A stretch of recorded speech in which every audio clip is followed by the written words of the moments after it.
Alright, look, I put this together so that we can at least work from this base. Okay, here's Cernus, the green man. Okay, this is very important, the green man. So if we look at this, the first part of his name is Cernus, right? Cernus. Okay, so it's Cern, U-N-O-S. So it's like an operating system. Okay, the green man, here he is here. Saturn is the god of agriculture. Okay, just so you understand that. So we look down here, Cernus. There's a name. This is the names of Saturn and Cern. Cernus is Cern, Hemi, and corn. Literally, that's the name corn means Cern.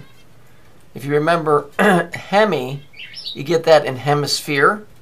They also used it in the movie Joe Dirt because he had a Hemi engine. And I think it was a Hemi 396. You can look it up. There is such a thing. So Joe Dirt is us. The average Joe come out to dirt. Okay?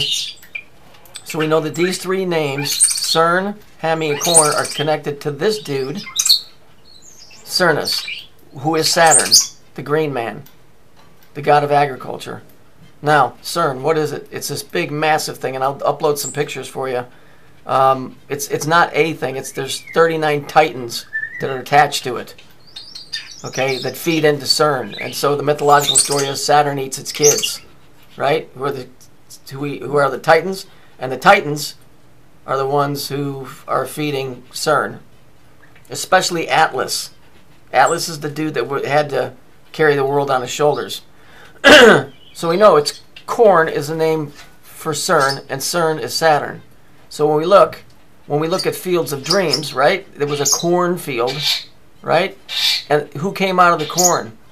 The dejected 1919 Black Sox. In other words, it's the fallen ones. And what was the catchphrase for that movie?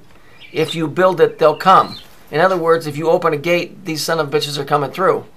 All right? So then let's drop down here to Stephen King's Children of the Corn. Well, then they're the children of Saturn because Cern is Saturn, right? So the children of the corn. And look, it says here, a new brand of terror in blue. And it says dimensional extreme. Okay? So now we're talking dimension. Now we're talking Saturn rules from the 9th dimension down. On the Kabbalistic tree, he's the number 3 guy. So that's where you get your 3 and your 9.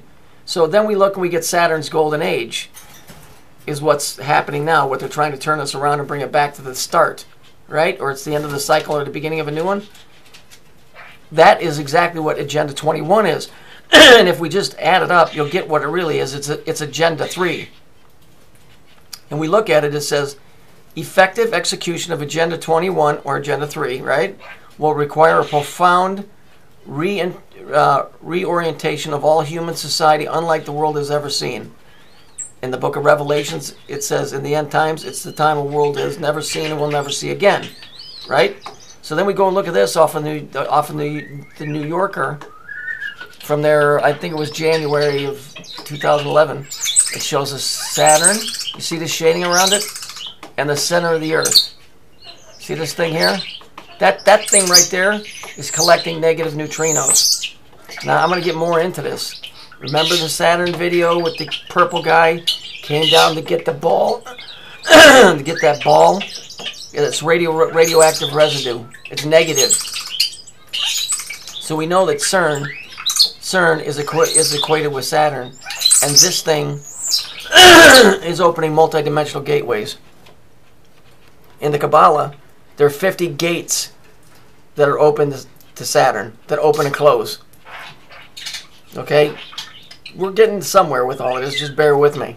I'm just showing you the comparison with 2 movies, Agenda 21 and The Return of the Golden Age of Saturn. That's what all of this is. I still got a lot to go, but for right now, that's all I can give you, because I have to get on to the other videos to move the process along. I told you this is all nuclear. It's all atomic. Because it comes down to splitting the atom, because we're the sons of Adam. That's really what it is. Okay, the extra dimensional, they're splitting, they're twisting light and time. See, space, time, and gravity are all together. If you mess with one, you mess with all three. So that's how it works. You change the light, you change the gravity, you change the time, you change the time, then you change in the space. And so it's a lot of stuff they got going on here that the public don't know. But I got a lot more stuff for you, but that's it. Oh, in this picture right here, if you can blow it up, you can see that they got the children of the corn, right? And you'll see some adults standing back here who obviously are part of the production, and they're all laughing. That's because the ones that are from the corn, the Saturn, CERN people, are laughing at the children, which is us, because they're getting us to do all of this shit against our own knowledge.